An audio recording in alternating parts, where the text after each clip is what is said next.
Hello, myself Rupali Gupta. I welcome you for today's session, and today we are going to discuss about problem of choice. Now, when we are talking about economics, how can we forget this concept, problem of choice?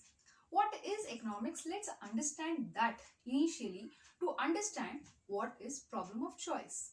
When we talk about economics, this is a subject which teaches us household management. It teaches us how to manage limited resources so that we can fulfill all our unlimited wants. It's a fact that resources available in an economy are always scarce in nature, but the human wants are unlimited in nature. As a result of which, there is always a management problem. We manage the resources in such a manner that all the wants of human being are satisfied to the maximum. May not be all, but maximum. So when we are talking about economics, economics is dealing with the study of problem of choice. Now, you might be thinking, what is problem of choice?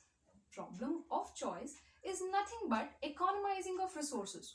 What is economizing of resources?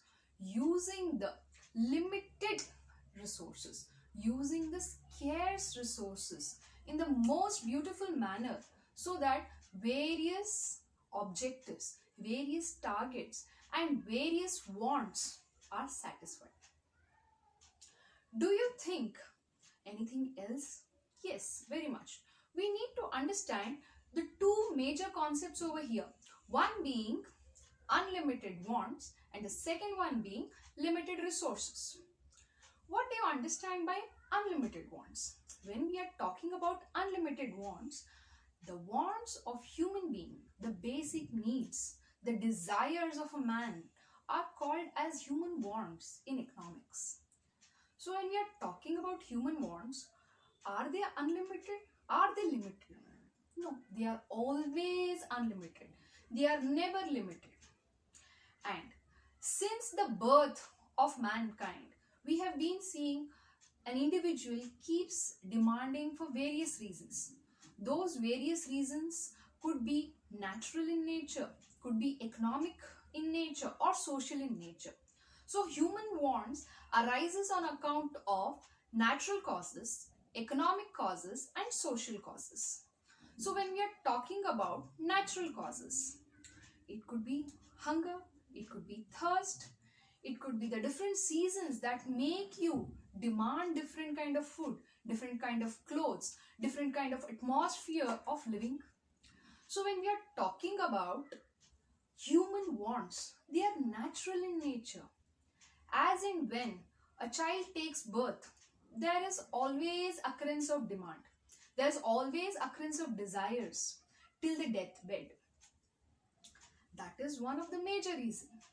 Then second reason being the economic reason. So when I'm talking about economic reasons, any person in this world, as and when a child grows, has the desire of earning income, amassing wealth in order to satisfy the various desires like having a beautiful home, having a nice car, having lots of clothes, having lots of accessories, maybe purchasing properties and so on. So all these are the economic reasons for our human wants. Similarly, a man is a social animal. So human wants also arises on account of social needs. Those social needs where the society compels you to take something. Your prestige, your customs, your traditions make you desire and demand certain goods and services. So when we are talking about human wants occur on various grounds. And even today, with the technological advancement also, we are seeing there has been a lot of new desires.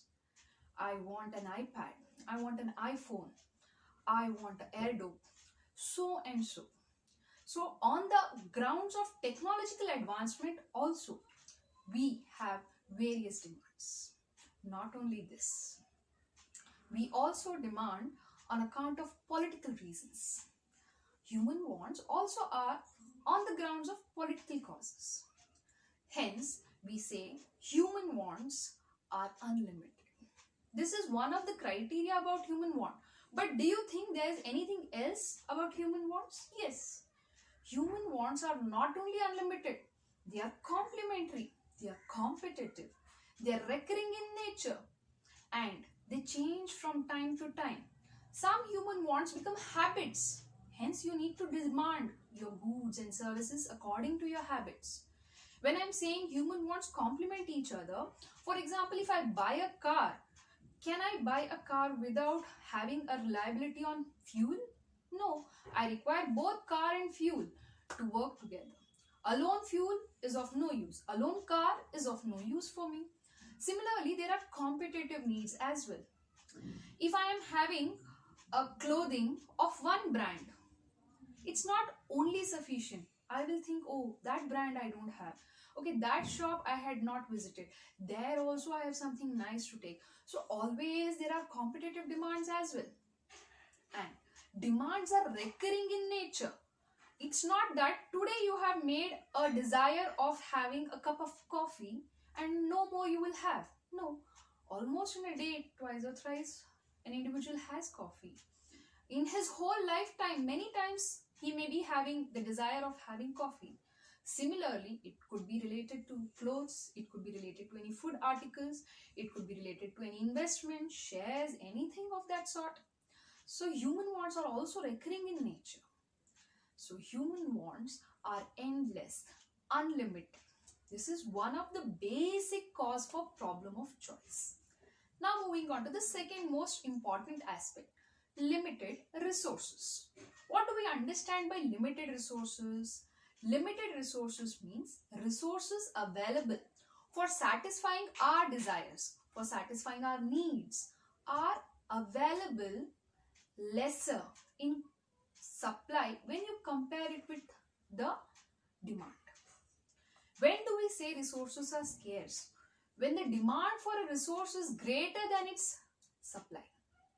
For example, fuel availability. Now fuel or crude oil is supplied and available at some places. But the need and desire of having crude oil is in almost all the countries. But do you think all the countries are naturally blessed with crude oil resources? No. Hence, whatever is the demand, if you compare the demand and supply, the supply of crude oil is relatively less compared to demand. Hence, we say resources are scarce in nature. So, when we have to tackle these limited resources to satisfy unlimited wants, we arrive at a problem called as problem of choice, problem of economizing resources. And not only this, when we are talking about resources, the resources have alternative uses. When I'm speaking about alternative uses, now example I would take fuel over here. Fuel is used even for running automobiles and also for running machineries at industries or factories. So the same resource has been put to two different uses. Hence, we need to decide the same scarce resource, that is our fuel, has to be allocated in the most brilliant manner for both the objectives, one being automobiles, one being factories.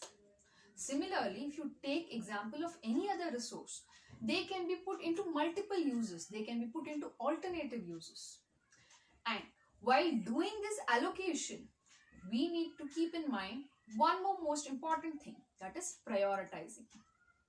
Why? Because all the wants don't have equal importance. All the wants don't have equal importance. You need to prioritize which is the most important, which is the least important. And accordingly, the resources has to be segregated, allocated and distributed. When we are talking about resource allocation, we shouldn't forget the element of prioritizing. Now let's take an example of government. When government is going to allocate the available resources, the available amount of taxes that they collect from people and non-tax revenue that has been generated Do you think they have to prioritize? Yes, of course, they have to prioritize. They need to think. They have defense in their mind, they have agriculture sector, they have industrial sector, they have education sector, health sector, and whatnot. But can they just distribute equally among all the sectors? No, they cannot. They have to prioritize which is the most important and which is the most important sector where the heaviest expenditures are done. Accordingly, the segregation has to be done. So when we talk about problem of choice, we have four major elements. One being unlimited wants. The second one being the limited resources. The third one being alternative uses of resources. And the fourth one being prioritizing of wants. You need to prioritize the targets, the objectives. Hence, when we talk about problem of choice, it includes all. So this is all for today's session. Good luck, happy learning.